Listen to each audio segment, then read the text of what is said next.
80 शब्द प्रति minute dictation start करते हैं 5 सेकंड बाद।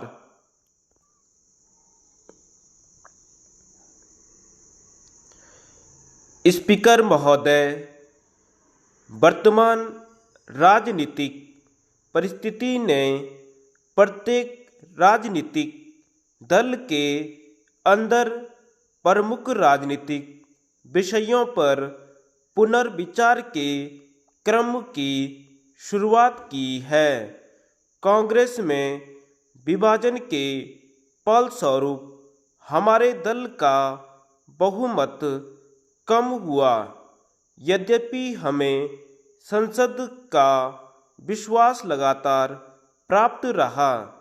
संविधान में जो संशोधन प्रिवी पर्स और राजाओं के विशेषाधिकारों की समाप्ति के लिए आवश्यक थे, वे राज्यसभा में अत्यल्प मतों से गिर गए।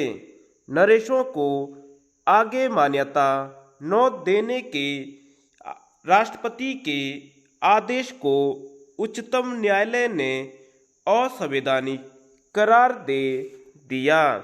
राजनैतिक तत्व आर्थिक कठिनाइयों तथा जनता की बढ़ती हुई अदृढ़ता का गलत लाभ उठा रहे हैं। उग्रवादी हिंसात्मक गतिविधियों को आयोजित कर रहे हैं। प्रतिक्रियावादी समूह सांप्रदायिक भावनाएं भड़का रहे हैं और जनता में फूट डाल रहे हैं। इससे प्राय कानून और व्यवस्था की स्थिति खराब हुई है और सामान्य जीवन ठप होता जा रहा है, जिससे लोगों को परेशानियां झेलनी पड़ी हैं। वर्तमान नाजुक हालत में जो चुनौती आई है, उसका सामना हमारी धर्मनिरपेक्ष समाजवादी नीतियों और कार्यक्रमों को लोकतंत्री ढंग से लागू करके ही किया जा सकता है।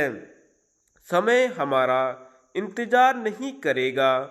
वे लाखों लाख लोग जो रोजी रोटी और मकान की मांग कर रहे हैं, हम पर सक्रिय होने के लिए दबाव डाल रहे हैं।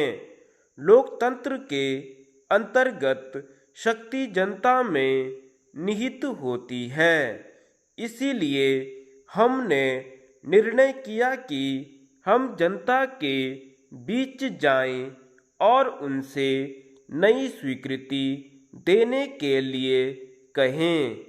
हमें आशा है कि चुनाव समय में पूरे हो जाएंगे। नई लोकसभा का गठन समय रहते हो जाएगा, क्योंकि वर्तमान वित्त वर्ष का अंत हो रहा है। आप में से प्रत्येक के लिए मैं कामना करती हूँ कि नव वर्ष आपके लिए शुभ हो, वह नई आशाओं का वर्ष हो और हमने जिस महान लक्ष्य को अपने लिए चुना है, उसे यथार्थ रूप में हम सब मिलजुल कर काम कर सकें। अब जबकि आपने संसद को भंग कर दिया है और आपकी कोई भी जवाबदेही किसी लोकतंत्री संस्था के प्रति नहीं है, क्या आपकी सरकार को यह अधिकार होगा कि यह मध्यावधि चुनाव तक की अवधि में नीति संबंधी कोई बड़ी घोषणा करे? इसके बारे में संवैधानिक स्थिति क्या है। आप काम चलाऊ सरकार के रूप में कार्य कर रही हैं, अतः न्यायपूर्वक निर्णय करें और उदाहरण प्रस्तुत करें। धन्यवाद।